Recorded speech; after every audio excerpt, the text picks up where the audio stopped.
Subscribe कीजिए Shri Krishna group of education के channel को और बेल आइकन के बटन को प्रेस कीजिए। हेलो गाइस, नमस्ते गाइस। आज हम पैसिव वॉइस का वो पॉइंट पढ़ने जा रहे हैं जो बहुत ही इम्पोर्टेंट है और स्टूडेंट को उसको लर्न करने में, समझने में कुछ प्रॉब्लम का फेस करना होता है। इसे हम इस क्लास के अंदर बहुत इजीली इसको एक्सप्लेन कर रहे हैं। देखिए, imperative sentences are related to command और ऑर्डर, रिक्वेस्ट, एडवाइस और सजेशन, मोरल सजेशन। अर्थात वो सेंटेंस जो हमें दिखाते हैं कि कोई आदेश है, कोई रिक्वेस्ट किया गया है, कोई एडवाइस दी गई है, कुछ ऐसा सुझाव दिया गया है जो नीति कहती है कि आपको ऐसा करना चाहिए। तो imperative sentence is the important part of passive voice. तो आप इतना समझ लीजिएगा कि इम्पेरेटिव सेंटेंस क्या शो करेंगे। इम्पेरेटिव सेंटेंस ऑलवेज ऐसे सेंस को शो करते हैं। अब क्या करना चाहिए? Study the following sentences. आप देखिएगा, आप गाइस इन सेंटेंस को देखिएगा आप। Get out, shut the door, do it, never tell a lie, please help me, let us play hockey. If I ask you, यदि मैं आपसे पूछूं कि who is the subject of these sentences, इन सेंटेंस के सब्जेक्ट कौन कौन है, तो I think you will not able to response my question. कि मैं समझता हूं कि आप इसका, मेरे क्वेश्चन का रेस्पॉन्स नहीं दे पाएंगे। अगर अब यहां पे देखिएगा, इसको यहां पे समझ लीजिएगा कि in these sentences the subject is dummy. Dummy means होता है साइलेंट। साइलेंट का मतलब होता है नॉट सीन, दिखाई नहीं देना, होते हुए भी दिखाई नहीं देना। अगर मैं आपसे कहूं कि ओपन द डोर, दरवाजा खोलो, तो मैं किसको कह रहा हूं? It means you open the door. अगर मैं कहूं गेट आउट, हु, कौन? यू। शट द डोर, दरवाजे को बंद करो, कौन बंद करेगा? You shut the door. Do it, ऐसा कीजिएगा, कौन? यू। नेवर टेल ए लाई, कभी झूठ मत बोलो, कौन? यू। प्लीज हेल्प मी, किसको कह रहे हैं? यू को। लेट अस प्ले हॉकी, किसको कह रहे हैं? यू को कह रहे हैं। तो ये देखो, इंपेरेटिव सेंटेंस में क्या होता है, ये बात इंपॉर्टेंट जो मैं आपको बता रहा हूं ये है कि in these sentences the subject is dummy. Silent होता है, होते हुए भी सब्जेक्ट इज नॉट सीन, दिखाई नहीं देता, जबकि इसमें सब्जेक्ट ऑलवेज होता है। तो इतना समझ लीजिएगा कि फर्स्ट पॉइंट तो बनता है कि इंपेरेटिव सेंटेंस क्या होते हैं। इंपेरेटिव सेंटेंस वो होते हैं जिनमें ये सेंस होगा, चाहे वो वर्ब की फर्स्ट फॉर्म से स्टार्ट हो रहा हो, डू या डू नॉट से स्टार्ट हो रहा हो, प्लीज और काइंडली से स्टार्ट हो रहा हो, लेट से स्टार्ट हो रहा हो, या केवल वर्ब, मेन वर्ब इसके अंदर हो, लेकिन वो सेंटेंस ऐसे सेंस को शो करेंगे। गाइस, अब हम बात करते हैं imperative sentence begin primarily in 4 ways. मतलब इम्पेरेटिव सेंटेंस जो होते हैं मुख्य रूप से मेनली 4 प्रकार से बिगिन होते हैं, स्टार्ट होते हैं। उनमें ये कह सकते हैं कि with first form of the verb, ऐसे सेंटेंस जो फर्स्ट फॉर्म से स्टार्ट होते हैं। फॉर एग्जाम्पल हमने यहाँ पे एग्जाम्पल भी दिया है, यहाँ पे एक्टिव वॉइस का एग्जाम्पल है ये, और ये पैसिव वॉइस का हो गया। इसको देखिएगा आप, मैंने कहा है कि फर्स्ट फॉर्म से स्टार्ट होने वाले सेंटेंस की बात करें, ओपन। ओपन क्या है? Verb, first form. और always first form is plural. We add S और es और is to make the verb singular. Verb को सिंगुलर बनाने के लिए हम s, es, ies यूज करते हैं। तो यहां पर वर्ब के फर्स्ट फॉर्म से स्टार्ट हो रहा है, तो ये इंपेरेटिव सेंटेंस हो गया। और आपको पता है कि वर्ब के जस्ट आफ्टर क्या होता है? ऑब्जेक्ट। ऑब्जेक्ट होता है, और आपको पता है ऑब्जेक्ट होता है तो ही हम पैसिव वॉइस बनाते हैं। वैसे बिना ऑब्जेक्ट के भी पैसिव वॉइस बनते हैं, जो आज के इस लेक्चर में हम बात करेंगे भी। तो यहाँ वर्ब के बाद में आ गया ऑब्जेक्ट, ओपन द विंडो। तो ऐसे सेंटेंस जो वर्ब के फर्स्ट फॉर्म से स्टार्ट होंगे, वो सेंटेंस ऑर्डर के हो सकते हैं, कमांड के हो सकते हैं, किसी भी टाइप के हो सकते हैं, लेकिन मेनली ऐसे सेंटेंस ऑर्डर और कमांड के होते हैं। देखो इसमें मैं ऐसा नहीं कह रहा हूँ कि होते ही हैं, मेनली ज़्यादातर। बाकी आपको इंपेरेटिव सेंटेंस में करना क्या पड़ेगा? इंपेरेटिव सेंटेंस आपको you have to search the what is the sense of the sentence. Sentence में क्या सेंस दिखाया गया, सेंस को देखना पड़ेगा। ये कोई जड़ी बूटी तो है नहीं कि घोल के पी लिए साहब, हाँ स्ट्रक्चर लर्न हो गए। हमें पूरे सेंटेंस को समझने के बाद इसका मीनिंग क्या आ रहा है उसको हमें समझना है। ये मीनिंग शो करता है कि व्हाट इज द सेंस। अब देखोगा ओपन द विंडो। अब हमें क्या लगा? रिक्वेस्ट कर रहा है कि कोई रिक्वेस्ट वाले सेंटेंस प्लीज और काइंडली से स्टार्ट होते हैं। अब इसमें रिक्वेस्ट नहीं है, इसमें आदेश दिया गया है, ऑर्डर दिया गया है, कमांड दिया गया है। ऐसे सेंटेंस को हम लेट से बनाएंगे। मैं आपको अवगत करवा दूं, इंपेरेटिव सेंटेंस मोस्टली लेट से प्रारंभ होते हैं और उन सेंटेंस में बी यूज़ करते हैं। अब इसका स्ट्रक्चर क्या हुआ? स्ट्रक्चर तो आप इतना समझ लेते हैं कि सबसे पहले लेट यूज़ करते हैं, फिर ऑब्जेक्ट को सब्जेक्ट बनाते हैं, बी यूज़ करते हैं, पास्ट पार्टिसिपल यूज़ करते हैं। लेकिन इनके स्ट्रक्चर हम हमारे फर्दर स्टडी के अंदर आगे की स्टडी में हम पढ़ेंगे, जो भी टीचिंग होगा। अब इसको देखिएगा, लेट के बाद में ऑब्जेक्ट को सब्जेक्ट बनाओ, the window, let the window be, और ये मेन वर्ब से स्टार्ट हो रहा था sentence, opened, past participle, subject को object, subject is dummy here. देखो इसका सेंस भी हम चेक कर लेते हैं। ओपन द विंडो, विंडो को खोलो, और let the window be opened, window को खोला जाना चाहिए। कोई डिफरेंस हुआ क्या? सेंस नेवर चेंजेस, कभी चेंज नहीं होता है। तो यहां पर हम ये बात कर रहे थे। सेकंड, वो सेंटेंस होंगे जो या तो डू से स्टार्ट होंगे या डू नॉट से स्टार्ट होंगे। डू से स्टार्ट होने का मतलब do your work, do your work. तो डू यहां पे क्या आ गया?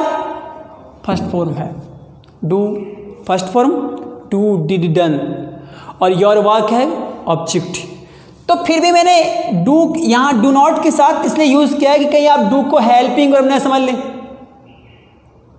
अगर मैंने आपको बता दिया होगा, वैसे तो नहीं बताया, मैं आपको बता देता हूं कि जो भी प्राइमरी हेल्पिंग वर्ब होती हैं, वैसे मैंने इस YouTube की क्लास में तो बताया नहीं पहले, लेकिन जो टेंसेस की क्लास है उसमें मैंने बताया है कि what is the difference between primary and modal helping verb. What is the difference between primary and modal helping verb? तो उसमें क्या करते हैं? Primary helping verbs are used as main verb also. अरे जो डू है, डज है, did है, इज है, एम है, आर है, was, were, has, have, had, these verbs are used as main verb also. तो यहां पर do अगर हेल्पिंग वर्ब है तो वहां पे मेन वर्ब भी होने चाहिए. सो डू के बाद अगर सब्जेक्ट है, मेन वर्ब है, तो ही हम ऐसा इसको यूज कर सकते हैं. तो डू नॉट से स्टार्ट होने वाले सेंटेंस को देखिएगा, यहां पे ये एक्टिव वॉइस का सेंटेंस है और ये दोनों सेंटेंस पैसिव वॉइस के हैं. इसको इतना दो प्रकार से इसको बनाया जाता है. हमारे फर्दर स्टडी के अंदर या फर्दर टीचिंग के अंदर हम पढ़ेंगे कि डू नॉट से स्टार्ट होने वाले सेंटेंस कहलाते हैं इंपेरेटिव नेगेटिव.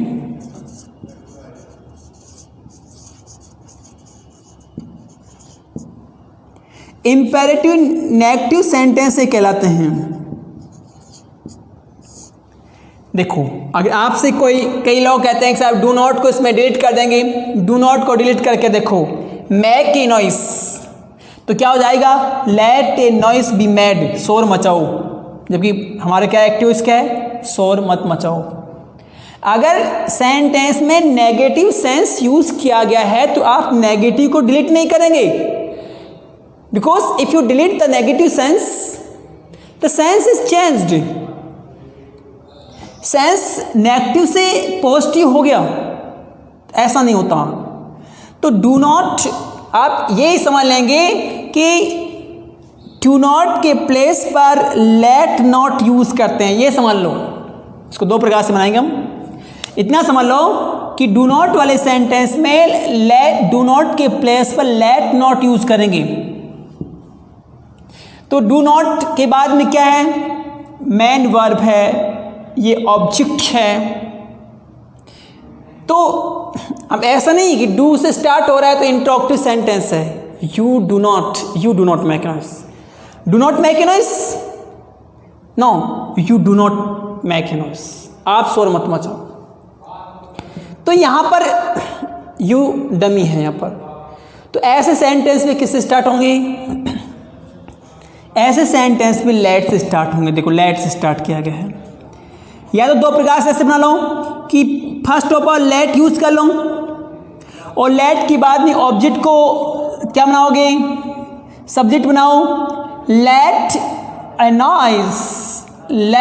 नॉइज बी और मैक का थर्ड फॉर्म है make, made, mat.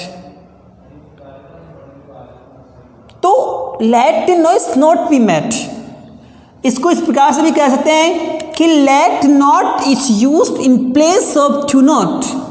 Late not is used in place of do not.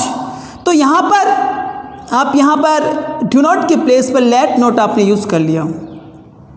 तो लेट नॉट, फिर ऑब्जेक्ट को सब्जेक्ट बनाओ.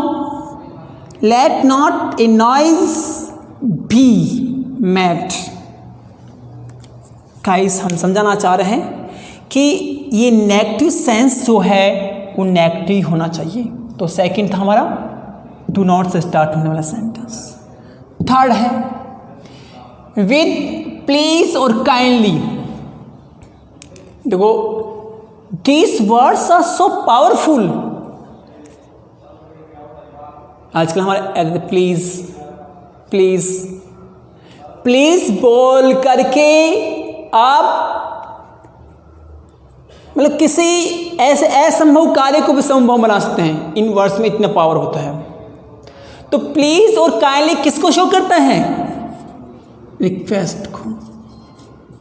प्लीज और काइंडली शो द रिक्वेस्ट. तो रिक्वेस्ट शो करते हैं तो हमें क्या करना चाहिए? ऐसे सेंटेंस को हम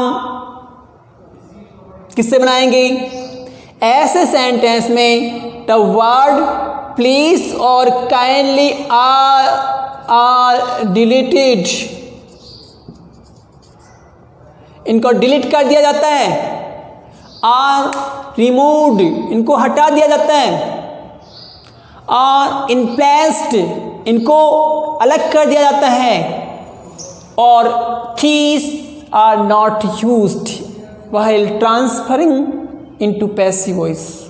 पैसिव वॉइस में बदलते समय आप इनको कभी भी यूज़ नहीं करेंगे।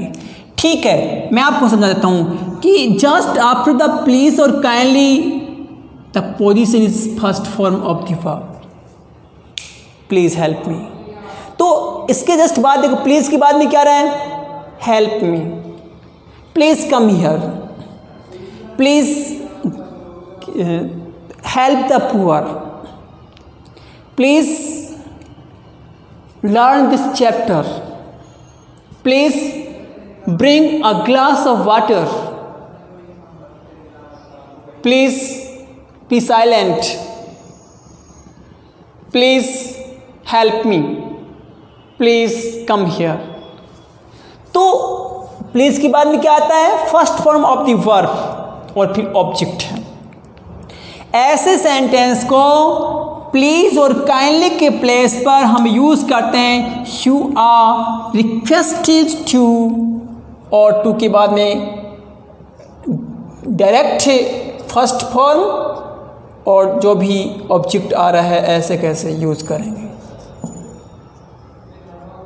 यानी प्लीज को हटा दो और काइंडली को हटा दो और ये यूज करो, you are requested to help me, you are requested to bring a glass of milk, you are requested to keep calm, जो भी है सेंटेंस। तो बहुत इजी है। लास्ट जो टाइप है इसका वे है वो है विथ लेट। देखो हम पहले पढ़ चुके हैं, इस प्रकार के सेंटेंस को लेट में बदलते हैं। लेट भी इसका मेन आइडेंटिफिकेशन वर्ड है।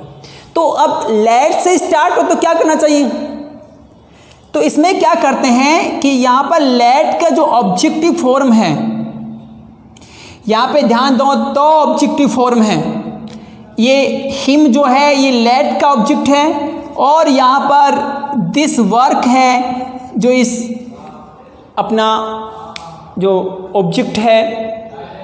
मैक्सिमम सेंटेंस में 2 ऑब्जेक्ट होते हैं, एक इनडायरेक्ट और एक डायरेक्ट ऑब्जेक्ट। सजीव और निर्जीव, हिम सजीव है और दिस वर्क निर्जीव है। तो हमें क्या करना चाहिए, जो हमारा सजीव ऑब्जेक्ट है ये पैसिव वॉइस में ऑब्जेक्ट ही रहता है। जब सेंटेंस लेट से बिगिन होते हैं तो लेट के साथ में जो ऑब्जेक्ट आ रहा है सजीव, ये पैसिव वॉइस में सजीव ही रहता है। ऐसा नहीं कि हिम को उधर ले गया तो ही हो गया, नो। तो ऐसे सेंटेंस लेट से ही प्रारंभ होंगे। लेट से प्रारंभ होने के बाद में ऑब्जेक्ट जो होता है कौन सा ऑब्जेक्ट, डायरेक्ट ऑब्जेक्ट निर्जीव, उसको सब्जेक्ट बनाओ। लेट दिस वर्क बी, और वर्ब मेन वर्ब है डू, डू डिड डन, तो ये डन यहाँ पास्ट पार्टिसिपल है, और बाय हिम।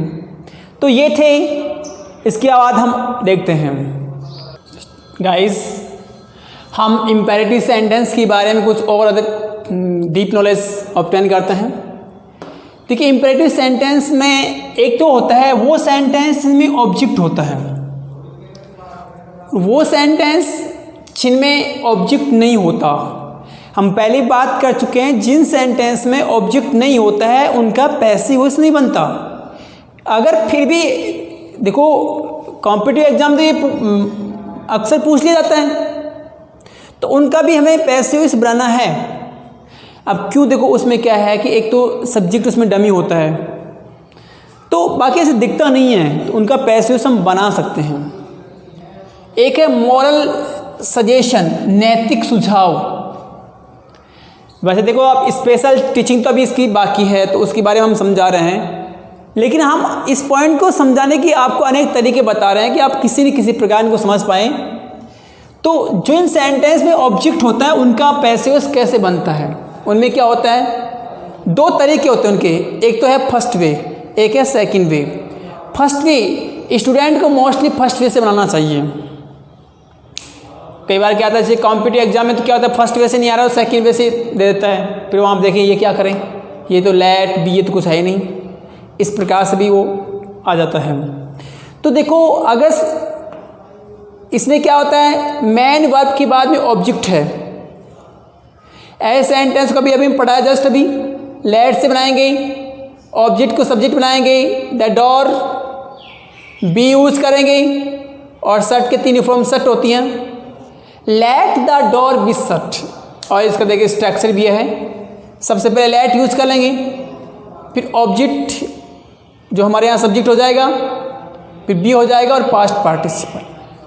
सेकंड ये भी होता है कि आपको सेंटेंस का सेंस समझना है। शट द डोर, दरवाज़ा बंद करो, तो इसमें क्या लग रहा है, इसमें लग रहा है कि ऑर्डर, तो यू आर ऑर्डर्ड टू, इससे पहले सेंटेंस को कुछ भी चेंज नहीं करेंगे, यहाँ इससे पहले यूज करेंगे यू आर ऑर्डर्ड टू, और टू के साथ में फर्स्ट फॉर्म ऐड होनी चाहिए, you are ordered to shut the door. तो इसको इस ऐसे, अगर सेंटेंस में ऑर्डर है तो ऑर्डर्ड, रिक्वेस्ट है तो रिक्वेस्टेड, फॉरबिडन, फॉरबिड, मना करना। उसके बाद में टू लगाएंगे भी फर्स्ट फॉर्म और जो ऑब्जेक्ट होता है, दोनों से हम बना सकते हैं। हम हमारे फर्दर लेक्चर के अंदर, आगे वाले लेक्चर्स के अंदर इनके एग्जाम्पल्स सॉल्व करेंगे इन डिटेल। ऐसे सेंटेंस जिनमें ऑब्जेक्ट नहीं होता है उनका भी पैसिव, ये देखो गो अवे, ऑब्जेक्ट है नहीं है, सिट डाउन ओनली वर्ब है, कोई ऑब्जेक्ट नहीं, work hard only verb, come here only verb. ऐसे सेंटेंस किस किस को बिलोंग करेंगे, ऐसे सेंटेंस में 2 ही सेंस होते हैं मोस्टली, एक तो होता है ऑर्डर और दूसरा होता है एडवाइस, सलाह है, आदेश, सलाह, कमांड। अगर आपको पता लगता है कि इसमें आदेश दिया गया है तो आप इस वर्ब से पहले यूज करेंगे यू आर ऑर्डर्ड टू। देखो structure, you are ordered, advice है तो you are advised to, you are advised to plus intransitive verb. Intransitive verb वो वर्ब जिसमें कर्म नहीं है, विदाउट ऑब्जेक्ट है, तो यू आर ऑर्डर्ड या you are advise to plus intransitive verb use करेंगे। तो ऑर्डर है तो यू आर ऑर्डर्ड टू, देखो गो अवे, चले जाओ यहाँ से, क्या हो गया, ऑर्डर हो गया ना, तो ऑर्डर हो गया तो you are ordered to go away. Sit down, हम ऑर्डर दे रहे हैं तो you are ordered to sit down. Work hard, कठिन मेहनत करो, ऑर्डर थोड़ी हुआ, हम एडवाइस दे रहे हैं। देखो मैं 2 वर्ड्स को यहाँ क्लेरिफाई कर देता हूँ आपके सामने। एक तो है ADVICE एडवाइस, और एक है ADVISE एडवाइज, सॉरी स और ज। ये तो हो गया नाउन वर्ड जिसका एक ही अर्थ है सलाह है,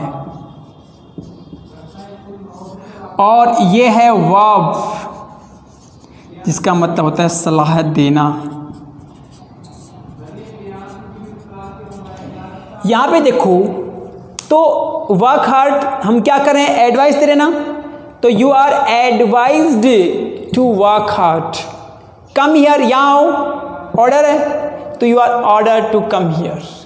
तो ऐसे सेंटेंस इनमें ऑब्जेक्ट नहीं होता है। इंट्रांसिटिव वर्ब वाले जो सेंटेंस होते हैं उनका पैसिव इस प्रकार से बनता है, मोरल सजेशन।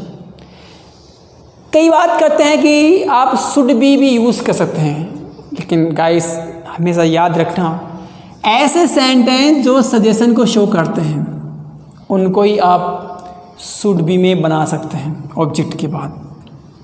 से हेल्प द पुअर, गरीबों की सहायता करो। लव और कंट्री, तो ऐसे सेंटेंस में क्या आगे सबसे पहले ऑब्जेक्ट बनाएंगे क्या? The poor should be helped, तो वही बात हो गया, सबसे पहले ऑब्जेक्ट हो गया, फिर शुड भी होगा और फिर पास्ट पार्टिसिपल होगा। तो ये थे हमारे इंपेरेटिव सेंटेंस के कुछ इंपॉर्टेंट पॉइंट। आगे की जो हमारी जो टीचिंग है वो हमारे नेक्स्ट लेक्चर में होगी। मैं एक्सपेक्ट करता हूँ कि आप बहुत इजीली इनको समझ पा रहे हैं। मैं बने रहना चाहता हूँ आपके साथ ऑलवेज इंग्लिश की फ्लुएंसी के साथ में।